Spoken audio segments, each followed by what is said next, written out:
Recipes in മലയാളത്തിലോട്ട് എല്ലാവർക്കും സ്വാഗതം. വളരെ എളുപ്പത്തിൽ പെർഫെക്റ്റ് ആയിട്ട് പൂരി എങ്ങനെ ഉണ്ടാക്കിയെടുക്കാം നോക്കാം. ഇതിൻ്റെ ലിസ്റ്റ് ഓഫ് ഇൻഗ്രീഡിയൻസ് താഴെയുള്ള ഡിസ്ക്രിപ്ഷൻ ബോക്സിലും ഞാൻ ഇട്ടിട്ടുണ്ട്. ഞാനിവിടെ 2 കപ്പ് ഗോതമ്പ് പൊടിയാണ് എടുത്തിരിക്കുന്നത്.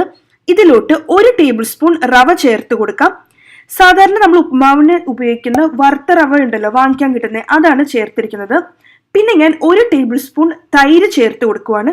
തൈര് ചേർത്ത് കൊടുക്കുമ്പോൾ നമ്മുടെ പൂരിക്ക് ഒരു പ്രത്യേക ഒരു ടേസ്റ്റ് ആയിരിക്കും. പിന്നെ നമുക്കിതിലോട്ട് ആവശ്യത്തിന് ഉപ്പ് ചേർത്ത് കൊടുക്കാം. 1 ടീസ്പൂൺ എണ്ണയും ഞാൻ ചേർത്ത് കൊടുക്കുവാണ്. സൺഫ്ലവർ ഓയിലോ കാനോല ഓയിലോ ഒക്കെ ഉപയോഗിക്കാം. അതിനുശേഷം നമുക്ക് നമ്മുടെ കൈ കൊണ്ട് ചെറുതായിട്ടൊന്ന് ഇതേപോലെ ഒന്ന് മിക്സ് ചെയ്ത് കൊടുക്കാം. എന്നിട്ട് നമുക്കിതിലോട്ട് ഇനി വെള്ളം ഒഴിച്ചു കൊടുക്കാം. ഞാനിവിടെ റൂം ടെമ്പറേച്ചറിലുള്ള സാധാരണ കുടിക്കുന്ന വെള്ളമാണ് എടുത്തിരിക്കുന്നത്. ചൂടുവെള്ളം എടുക്കേണ്ട ആവശ്യമില്ല. കാരണം ചൂടുവെള്ളം എടുക്കുവാണെങ്കിൽ ഈ ഒരു ചപ്പാത്തി ഉണ്ടാക്കുവാണെങ്കിലോ അല്ലെങ്കിൽ പൂരി ഉണ്ടാക്കുവാണെങ്കിൽ ഒരു വെന്ത പോലത്തെ ഒരു ടേസ്റ്റ് വരും. അത് എനിക്ക് പേഴ്സണലി ഇഷ്ടമില്ലാത്തതുകൊണ്ടാണ് ഞാനത് ചേർക്കാത്തത്. ഓക്കെ, അപ്പോൾ എപ്പോഴും റൂം ടെമ്പറേച്ചറിലുള്ള കുടിക്കുന്ന വെള്ളം കുറേശ്ശെ ചേർത്ത് കൊടുക്കാം. അതുപോലെ തന്നെ ഞാൻ ഇതിലൊരു പ്രത്യേക ഒരു അളവും പറയുന്നില്ല. കാരണം നമ്മൾ ചേർക്കുന്ന തൈരിൻ്റെ വാട്ടർ കണ്ടന്റ് അനുസരിച്ചിരിക്കും ഇതിൽ നമ്മൾ ചേർക്കുന്ന വെള്ളത്തിൻ്റെ അളവ്. അതുകൊണ്ട് തന്നെ ഞാൻ ഒരു പ്രത്യേക അളവ് പറയുന്നില്ല. കുറേശ്ശെ ചേർത്ത് കൊടുത്ത് ഇതേപോലെ നല്ല സോഫ്റ്റ് ഡോ, ചപ്പാത്തിക്ക് കുഴയ്ക്കുന്ന പോലെ നല്ല സോഫ്റ്റ് ഡോ ആക്കി എടുക്കാൻ നോക്കാം. അങ്ങനെ നന്നായിട്ട് കുഴച്ചതിന് ശേഷം ഞാൻ ഇതിൻ്റെ മുകളിൽ ഇനി 2-3 തുള്ളി എണ്ണയും കൂടെ ഒഴിച്ചു കൊടുക്കുവാണ്. എന്നിട്ട് ഒന്നും കൂടെ ജസ്റ്റ് ഒന്ന് കുഴച്ച് വെക്കുവാണ്. അപ്പോൾ നമ്മൾ ഈ എണ്ണ ഒഴിക്കുന്നത് ഇത് ഒന്ന് ഡ്രൈ ആയി പോവാണ്ടിരിക്കാൻ വേണ്ടിയിട്ടാണ്. ഡ്രൈ ആയി പോയിട്ടുണ്ടെങ്കിൽ നമുക്കത് പരത്തിയെടുക്കാനൊക്കെ കുറച്ച് ബുദ്ധിമുട്ടായിരിക്കും. അപ്പോൾ നമുക്കിനി പൂരി ഉണ്ടാക്കി എടുക്കാം.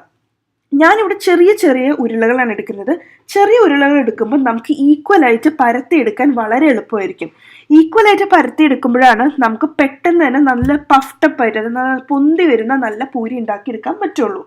അപ്പോൾ നിങ്ങൾ ഈ ചെറിയ പൂരി ഉണ്ടാക്കി എക്സ്പേർട്ടായി കഴിയുമ്പോൾ നമുക്ക് വലിയ പൂരിയാക്കി നമുക്ക് എടുക്കാം. ഓക്കെ, വലിയ പൂരി ഉണ്ടാക്കുമ്പോഴും അപ്പോൾ ഇതേപോലെ ഈക്വലായിട്ട് പരത്താൻ പറ്റും. അപ്പോൾ നമ്മൾ ഓരോ പ്രാവശ്യം ഈ ഓരോ ഉണ്ട എടുത്ത് ചെയ്യുമ്പോഴും നമ്മൾ മൂടി വെച്ച് കൊടുക്കാം. അതായത് ഒരിക്കലും നമ്മളുടെ മാവ് തുറന്ന് വെക്കരുത്. എപ്പോഴും മൂടി വെച്ച് തന്നെ വെക്കാൻ പ്രത്യേകം ശ്രദ്ധിക്കുക കേട്ടോ, ബാക്കി മാവ്. അതുപോലെ തന്നെ ചപ്പാത്തിക്കൊക്കെ ഞാൻ സാധാരണ പറയാറുണ്ട്, നമ്മൾ കുഴച്ച് വെച്ചിട്ടുണ്ടെങ്കിൽ ഒരു 15-20 മിനിറ്റ് മിനിമം വെക്കണം. അങ്ങനെ വെച്ചിട്ടുണ്ടെങ്കിൽ കൂടുതൽ സോഫ്റ്റ്നെസ് ആകുന്നു. പക്ഷേ പൂരി ഉണ്ടാക്കുമ്പം അങ്ങനെയല്ല. നമ്മൾ ഒരുപാട് നേരം പോയിട്ട് 5 മിനിറ്റ് പോലും നമ്മൾ എടുത്ത് വെക്കേണ്ട കാര്യമില്ല. കാരണം നമ്മൾ അങ്ങനെ എടുത്ത് വെക്കുകയാണെങ്കിൽ നമ്മൾ ഈ പൂരി എണ്ണയിലാണ് വറുത്ത് കോരാൻ പോകുന്നത്. അപ്പോൾ ഈ ഒരു ടിപ്പ് എൻ്റെ ഒരു നോർത്ത് ഇന്ത്യൻ ഫ്രണ്ടാണ് എനിക്ക് ഷെയർ ചെയ്തത്. നമ്മൾ പൂരിയും ഇതുപോലെ എടുത്ത് വെച്ചിട്ടുണ്ടെങ്കിൽ നമ്മൾ വറുത്ത് കോരുമ്പം ആ പൂരിയിൽ കൂടുതൽ എണ്ണ പിടിക്കും.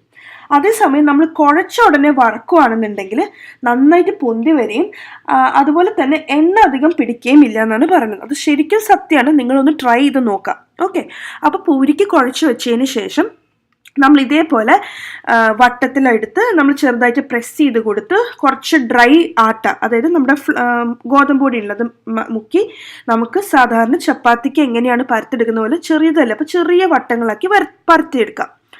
അതിനുശേഷം നമ്മൾ നന്നായിട്ട് എണ്ണ ഒഴിച്ചു കൊടുത്തിട്ടുണ്ട്.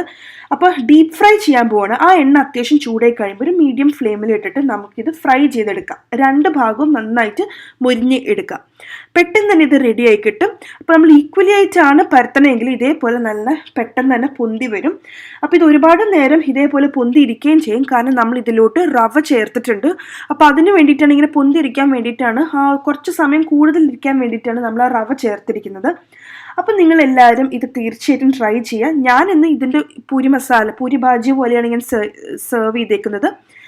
അപ്പോൾ നിങ്ങളെല്ലാവരും ട്രൈ ചെയ്ത് നോക്കുക. വളരെ ടേസ്റ്റിയാണ്. തൈരൊക്കെ ചേർക്കുന്നതുകൊണ്ട് ഒരു പ്രത്യേക ഒരു ടേസ്റ്റാണ്. അപ്പോൾ നിങ്ങൾക്ക് ഈ ചാനൽ ആദ്യമായിട്ടാണ് വരുന്നതെങ്കിൽ താഴെയുള്ള red colour subscribe button click ചെയ്യാൻ മറക്കരുത്. അതിൻ്റെ തൊട്ടടുത്ത് തന്നെ ചെറിയൊരു ബെല്ലൈക്കൺ ഉണ്ട്. അതും കൂടെ ക്ലിക്ക് ചെയ്താൽ മാത്രമാണ് ഞാൻ എപ്പോൾ ഒരു പുതിയ വീഡിയോ അപ്ലോഡ് ചെയ്യുമ്പോഴും നിങ്ങൾക്ക് നോട്ടിഫിക്കേഷൻ കിട്ടും. നിങ്ങൾക്ക് ഈ വീഡിയോ ഇഷ്ടപ്പെട്ടിട്ടുണ്ടെങ്കിൽ തീർച്ചയായിട്ടും ലൈക്ക് ചെയ്യാനും ഷെയർ ചെയ്യാനും മറക്കരുത്. Thank you so much for watching. By.